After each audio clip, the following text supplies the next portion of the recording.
Eh bien donc bonjour à toutes, bonjour à tous. Je vous propose de vous présenter le master études sur l'enfance et la jeunesse. Donc dans un premier temps, je vais partager quelques diapositives et vous montrer les tenants, les aboutissants de cette formation.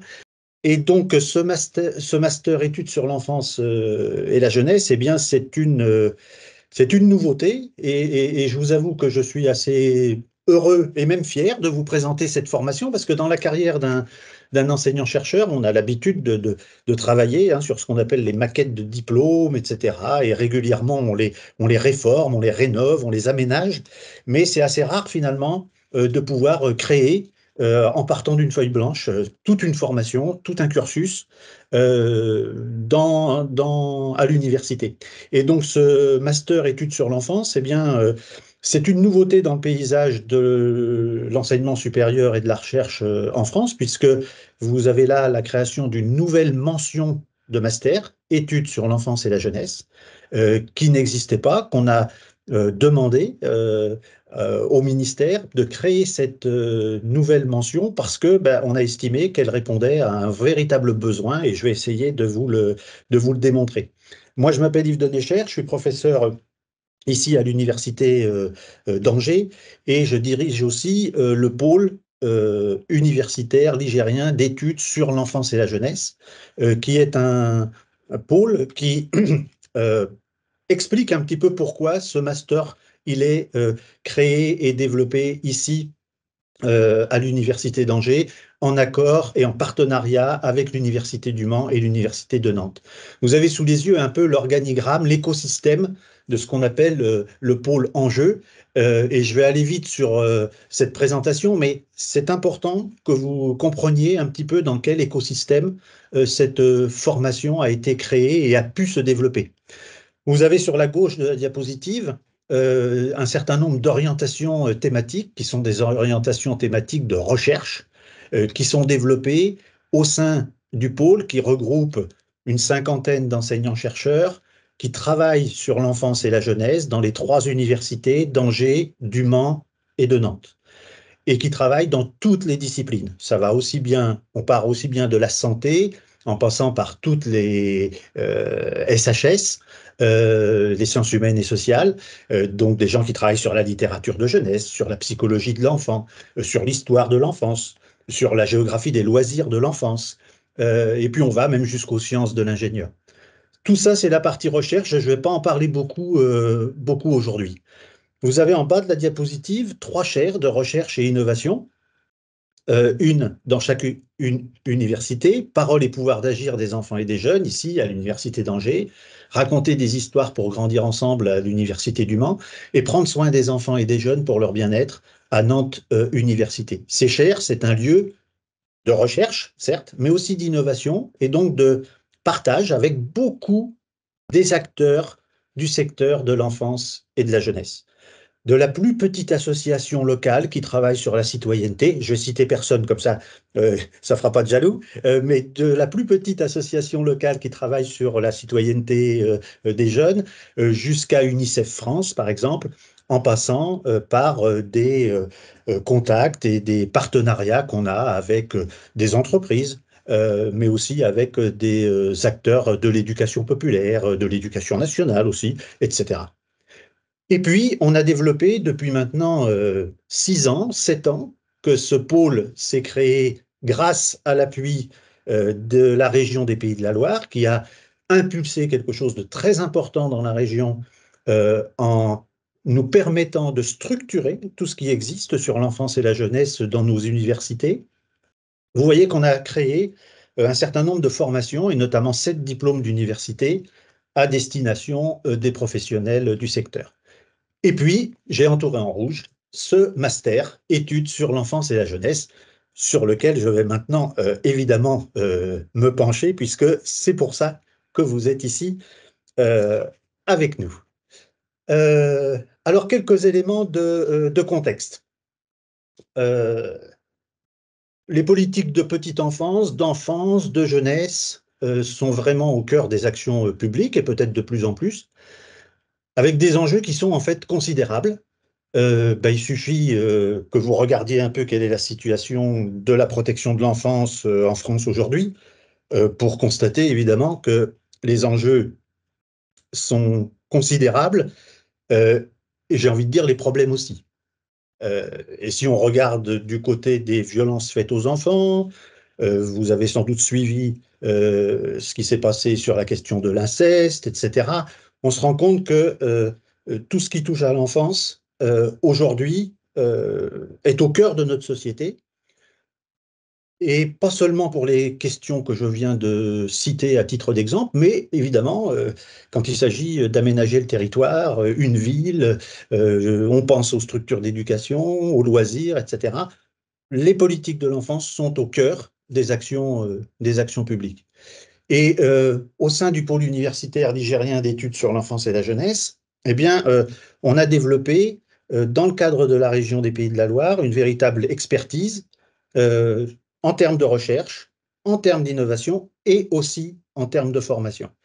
Et comme on est en lien avec beaucoup de professionnels du secteur, il y a maintenant 4 ans, c'était en 2020, on a lancé une grande enquête auprès des professionnels du secteur sur les besoins de formation, les nécessités de formation.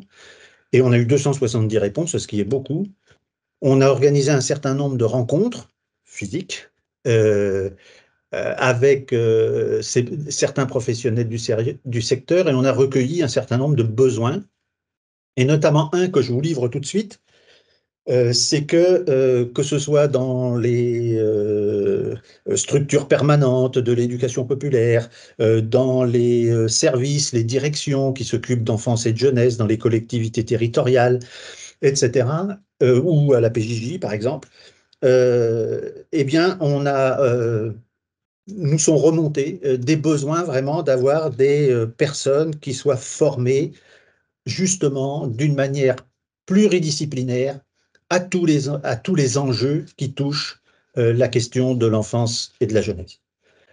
Et ce besoin, il est d'autant plus recevable, si vous voulez, que après un benchmark, un peu un tour des formations existantes en France et en Europe sur cette question, eh bien, on s'aperçoit que en France, il n'y a aucun master pluridisciplinaire du type des formations qu'on appelle en Child Studies ou en Childhood Studies, qui sont proposées par beaucoup d'universités en Europe. Je pourrais citer Barcelone, la Suisse, avec Genève évidemment, euh, la Belgique, l'Irlande, la Suède, tous les pays scandinaves, etc.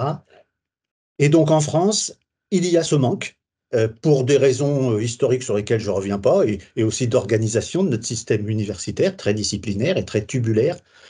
Et d'où cette création d'une nouvelle mention de master qui a été validée donc par le ministère en 2021. Vous voyez, ces dates, elles sont importantes parce que cette formation, elle a été pensée, si vous voulez, et mûrie depuis plusieurs années.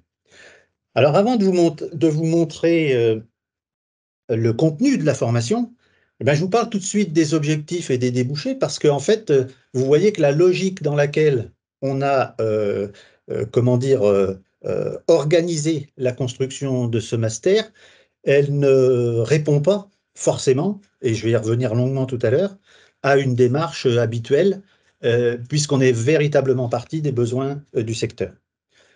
Donc, les objectifs et les débouchés visés de ce master sont de former des cadres ayant une vision globale des enjeux du champ de l'enfance-jeunesse, des personnes en capacité d'innover, et ça c'est très important. Nous sommes des universités et l'innovation par la recherche est au cœur de notre métier. Et dans le domaine de l'enfance et de la jeunesse, il y a aussi des besoins d'innovation. Alors, ce n'est pas des innovations technologiques souvent, mais plutôt des innovations de type sociétal, et vous verrez qu'on a pensé aussi la formation, j'allais dire, en ces termes-là. Et notre public cible, si vous voulez, qui est un public d'étudiants en formation initiale après la licence, ou de professionnels travaillant déjà dans le champ de l'enfance et de la jeunesse, mais ayant des projets professionnels nécessitant ce type de formation, eh bien, en dehors de j'allais dire, de ces deux publics, et donc des objectifs qui sont visés là, il y a la possibilité aussi de poursuivre des recherches en doctorat notamment dans une nouvelle spécialité qu'on a créée également, qui s'appelle aussi études sur l'enfance et la jeunesse, mais au niveau du doctorat. Une autre caractéristique de ce master, donc vous avez déjà compris, qui répond vraiment aux besoins du secteur, qui est pluridisciplinaire, mais c'est un master qui a été aussi construit donc en démarche approche par compétences. Alors c'est un peu une nouvelle manière de penser, d'organiser l'enseignement et l'apprentissage dans un programme d'études universitaires, euh, mais cette approche a comme avantage, si vous voulez, de placer au cœur des processus d'ingénierie de formation les étudiants, les étudiantes, qui sont acteurs et actrices de leur parcours de formation avec un certain nombre d'outils pédagogiques dont je vous reparlerai tout à l'heure. Donc l'apprentissage, quand on est dans l'approche par compétences, n'est pas perçu comme un processus d'accumulation passive des connaissances, mais plutôt comme un processus actif, constructif, dynamique. Là aussi, je vous montrerai quelques exemples tout à l'heure. Et donc, évidemment, ce master, on est parti d'une feuille blanche. Euh, on a rencontré les professionnels du secteur. On s'est appuyé sur tout un travail de l'équipe d'enjeu, du pôle enjeu. On s'est appuyé sur le travail d'ingénieurs pédagogiques. On s'est appuyé sur le travail de chargé de mission en approche par compétences et évidemment des enseignants-chercheurs et des professionnels. Donc c'est toute cette équipe-là qui a conçu et, j'ai envie de dire, construit ce master. Donc c'est passé par un certain nombre d'étapes qui sont indispensables, qui nécessitent de la part de certains enseignants-chercheurs une petite révolution copernicienne dans leur manière d'envisager les formations. Donc on a d'abord élaboré un référentiel de compétences. On a ensuite construit des situations d'apprentissage et d'évaluation, je vous en reparlerai tout à l'heure.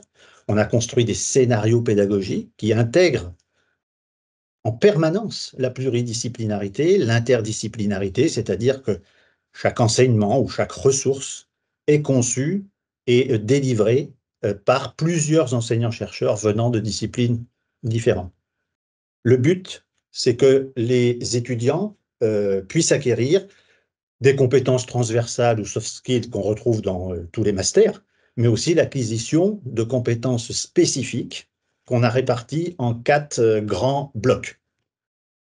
Et je vais vous les présenter maintenant. Ces 4 grands blocs de compétences spécifiques, ce sont 4 ensembles de compétences qu'on estime indispensables pour les étudiants qui sortent de notre formation. Chacun de ces 4 blocs-là doit être validé pour qu'on puisse, en quelque sorte, permettre aux étudiants qui auront choisi cette formation de pouvoir aller vers le secteur professionnel avec tous les outils et toutes les compétences nécessaires. Le premier bloc, développer l'agentivité des enfants et des jeunes, c'est un peu une marque de fabrique de notre pôle enjeu depuis le début. C'est placer l'enfant et le jeune au cœur, j'allais dire, de la société, c'est-à-dire enfants et jeunes en tant qu'acteurs de leur propre vie, mais aussi au service de la société. Et là, on est dans ce qu'on peut appeler aussi d'une certaine manière une forme d'innovation sociétale. Le deuxième bloc, innover par la recherche dans le domaine de l'enfance jeunesse. Nous sommes une formation universitaire, il y a d'autres formations pardon, qui ne sont pas forcément universitaires justement, et qui forment au métier du secteur de l'enfance et de la jeunesse. Nous, on a quelque chose aussi à apporter dans le domaine de la recherche, et c'est très important. Et donc, pour former des cadres qui seront capables, face à un problème, eh bien, de se poser un certain nombre de questions, d'envisager un process de recherche pour trouver des solutions et puis de les appliquer ensuite. Agir face aux situations de discrimination et de violence. Je ne vais pas dire que, évidemment, l'actualité nous a poussés vers ces compétences-là, mais il est évident qu'on est là au cœur d'enjeux essentiels dans le domaine dans le secteur, pardon, de l'enfance et de la jeunesse. Et puis évidemment, si on prétend former des cadres dans le secteur de l'enfance-jeunesse, il y a une compétence essentielle qui est celle de gérer des projets, des structures et des services dans ce domaine. Euh, Ces quatre blocs de compétences, je vais vous les présenter sur 4 diapos différentes. Il y a beaucoup de choses à lire. Je vais surtout vous expliquer le principe du tableau, des 4 tableaux que je vais vous présenter maintenant. Là, vous avez le premier bloc. Développer la gentilité des enfants et des jeunes, ça correspond à 25 CTS. Ce tableau, il faut vraiment le lire de gauche à droite. C'est-à-dire que vous avez là, finalement, résumé d'une certaine manière la démarche de l'approche par compétence. La compétence que les étudiants doivent acquérir, c'est être capable de développer la gentilité des enfants et des jeunes. Colonne suivante, en considérant les enfants comme des acteurs à part entière, en favorisant le développement de l'esprit critique des enfants et des jeunes, en prenant en compte la conduite à risque, en maîtrisant les outils d'accompagnement à la gentilité des enfants et des jeunes. Et donc, de cette compétence qui se décline dans ses composantes essentielles, eh bien, on a défini un certain nombre d'apprentissages critiques. Les étudiants doivent être capables d'interroger la place des enfants et des jeunes dans la société, à l'école, etc., de développer des pratiques, des actions, des stratégies facilitant la gentilité des enfants et des jeunes, permettre aux enfants et aux jeunes de devenir acteurs de leur propre vie, de leurs projets, de leur parcours, dépister, comprendre et interpréter les choix des enfants et des jeunes. Et ce qui arrive dans la colonne qui suit, si vous voulez, n'est finalement que les ressources et les enseignements qu'on met à disposition des étudiants pour qu'ils puissent acquérir ces apprentissages critiques et accéder à un niveau de compétences suffisant. Ces ressources, ces enseignements, ils sont dispensés ou en M1 ou en M2. Et entre les enseignements de M1 et les enseignements de M2, on monte en compétences. Par exemple, si je prends addiction, par exemple, en M1, eh bien, évidemment, il va y avoir un certain nombre de ressources pour comprendre le fonctionnement, les mécanismes d'addiction, etc. Et en M2, ben, vous voyez, retour d'expérience et outils de prévention des conduites à risque, compétences psychosociales. On monte en compétences du côté de l'étudiant qui aura fait notamment 2 stages, qui aura fait un certain nombre déjà d'expériences et qui aura à réfléchir sur la compétence qu'il a acquis et la manière dont il pourrait la mettre en œuvre en situation professionnelle. Voilà pour décliner, si vous voulez, ce premier tableau et surtout vous faire comprendre la manière un peu de le lire. Chose importante, chaque ressource, chaque enseignement est dispensé par 2 ou 3 enseignants-chercheurs de disciplines différentes qui ont conçu en commun la ressource ou l'enseignement. Je prends la première ligne. Qu'est-ce qu'un enfant? Qu'est-ce qu'un adolescent? Eh bien, c'est un collègue qui est PUPH en médecine de physique et de réadaptation. C'est un collègue qui est professeur de psychologie et spécialiste de l'attachement. Et c'est une collègue historienne qui interroge tous les trois, ou plutôt qui répondent tous les trois, qui apportent des éléments de réponse, tous les trois, ensemble, en ayant conçu ensemble ces réponses-là à cette question. Le deuxième, droit et pouvoir d'agir des enfants et des jeunes, notions, concepts, etc. Eh bien, il y a là un historien et un juriste, parce que quand on parle évidemment des droits, ça semble s'imposer, mais pas qu'un juriste. Voilà. Qu'est-ce qu'un enfant? Il peut y avoir un médecin, mais pas qu'un médecin. Hein. Donc, à chaque fois, on a eu cette approche-là. Donc, je vais vous passer maintenant les 3 autres tableaux en allant un peu plus vite parce que je ne vais pas tout décliner, mais ça va vous donner évidemment une idée un peu de la mémoire, de la manière dont on a conçu le contenu de l'enseignement. Ici, c'est le deuxième bloc de compétences, innover par la recherche dans le domaine de l'enfance et de la jeunesse. Et je vous invite à lire le tableau, là encore, de gauche à droite. Il s'agit d'interroger et en fait de dépasser évidemment hein, les représentations de l'enfance et de la jeunesse. Il s'agit d'être capable de définir un sujet de recherche, d'appréhender, de savoir ce qu'on met derrière ces métiers de la recherche, de mener un projet de recherche.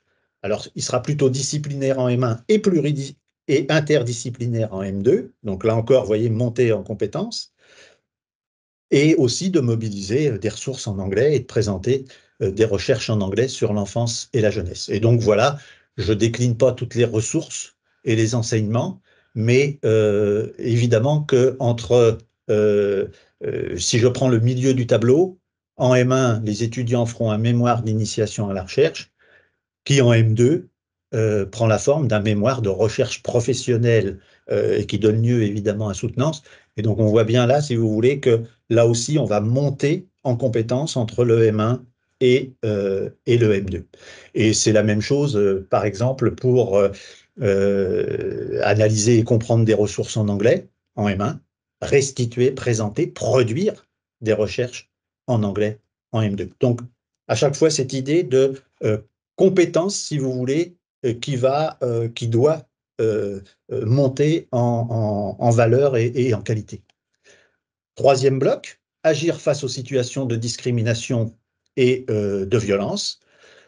Vous retrouvez la même organisation, la grande compétence, ses composantes essentielles, les apprentissages critiques que l'on vise et les ressources et les enseignements qu'on met, j'avais envie de dire, au, qu'on propose aux étudiants qui seront des acteurs de leur formation. Et je vais vous montrer comment dans 2 minutes. Voilà, et là, bon, bah, il y a un certain nombre, évidemment, de choses basiques, discrimination, notion de droit en sciences et sciences sociales. Bon, vous avez compris qu'il y aura, pour cette grosse ligne, là, cette grosse ressource, il n'y aura pas 2 ni 3, mais il y aura 4 collègues, une sociologue, un historien, une linguiste et un juriste pour apporter toutes ces notions de droit et de sciences sociales sur la question des discriminations. Voilà, puis je vous laisse découvrir un petit peu les différents items de ce troisième bloc. Et enfin, le quatrième, gérer des projets, des structures, services dans le domaine de l'enfance et la jeunesse. Même chose, une compétence ou un ensemble de compétences, des apprentissages critiques qui tournent autour, vous le voyez, hein, d'appréhender l'écosystème des structures et des acteurs, d'être capable de mobiliser le réseau d'acteurs, de coordonner des projets, de concevoir, d'animer des projets, des équipes. Évidemment qu'on vise à la formation de cadres dans le secteur et donc toutes ces tâches-là doivent évidemment être, comment dire, tout à fait acquises.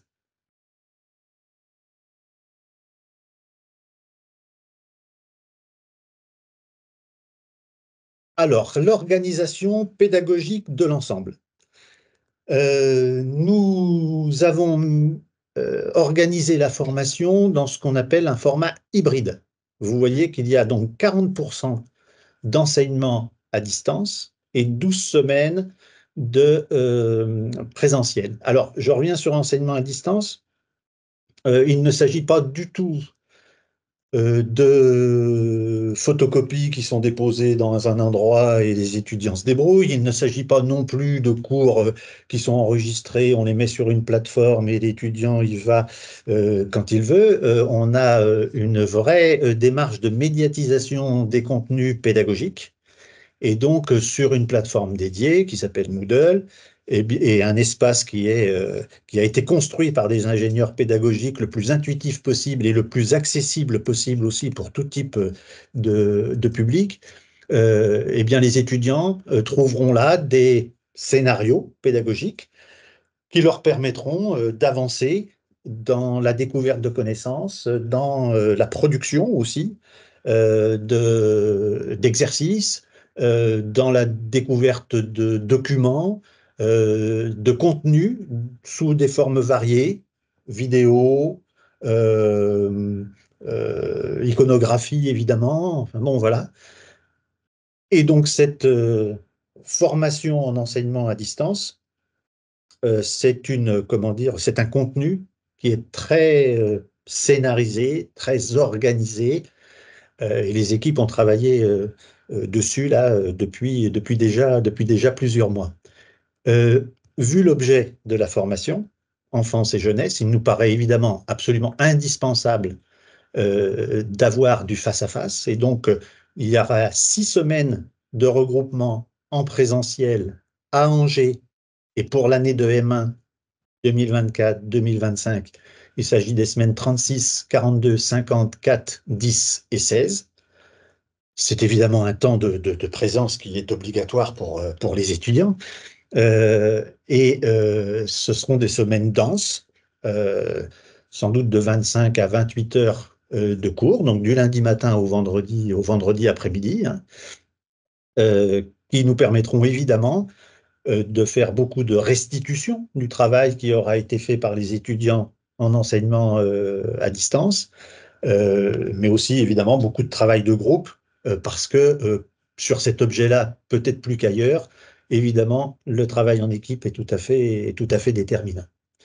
Sur les 2 années de stage, un stage de 6 semaines en M2, en M1, un stage de 18 semaines en M2, tous les contenus sont pluridisciplinaires, je crois vous l'avoir démontré. On est dans un master du système LMD, licence master doctorat, donc on a bien 120 crédits ECTS répartis sur l'ensemble de la formation, c'est-à-dire les 2 années. Et j'insiste sur le petit encadré, puisque dans ce master, l'évaluation de l'acquisition des compétences se fait par des SAE, dont je vous ai déjà parlé un peu tout à l'heure, donc des situations d'apprentissage et d'évaluation qui permettent, par des exercices très variés, qui ne sont pas non plus des inventions ex nihilo, hein, mais disons qu'on mobilise d'une manière un peu différente avec des enquêtes, des mémoires, des études de cas, de la gestion de projet, des actions en stage précises, de valider les savoir-faire et les savoir-être acquis par les étudiants au cours de leur formation. Tous les blocs de compétences doivent être validés pour obtenir le diplôme. On ne va pas dire à un étudiant, ah bah oui, tu n'as pas validé, par exemple, gérer les structures, les projets, etc., mais tu peux avoir ton master quand même. Non. Donc, il y a pas comment dire, je suis en train de chercher le mot de compensation entre les blocs. Il faut avoir les 4 pour avoir son master. Et les SAE sont au nombre de 10, 5 en M1, 5 en M2.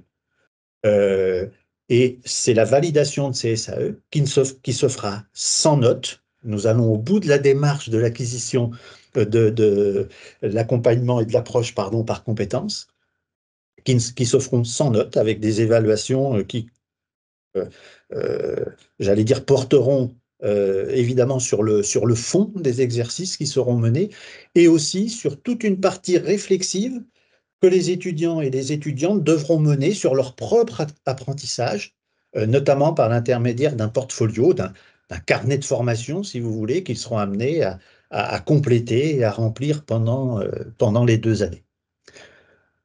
Donc voilà un petit peu pour les principaux éléments que j'avais à vous donner. Je termine cette première présentation par quelques informations pratiques. Donc nous avons défini pour l'instant une capacité d'accueil de 30 places. On espère bien avoir et de la formation initiale et de la formation continue, donc des professionnels aussi qui vont nous rejoindre. Et on a déjà beaucoup de contacts et beaucoup de demandes. Euh, Conditions d'accès, être titulaire d'un diplôme de licence en sciences humaines et sociales ou en santé, et d'autres types de cursus peuvent être admis, évidemment. Et je viens de le dire, c'est une formation qui est aussi ouverte aux professionnels en reprise d'études, en validation de compétences, etc. Le master est présent sur monmaster.gouv.fr où d'ores et déjà les candidats peuvent déposer leur candidature. Et puis j'ai mis quelques informations sur les droits d'inscription, mais surtout, une information importante pour tous ceux qui sont déjà en poste dans le secteur, c'est vraiment de contacter aussi le service de formation continue de l'Université d'Angers, hein, dont j'ai mis l'adresse ici, parce que véritablement, c'est eux qui sont en capacité, ce sont nos collègues de la formation continue qui sont en capacité de vous donner un certain nombre d'informations précises sur votre situation, votre cas, etc. Voilà, je vous remercie de votre attention.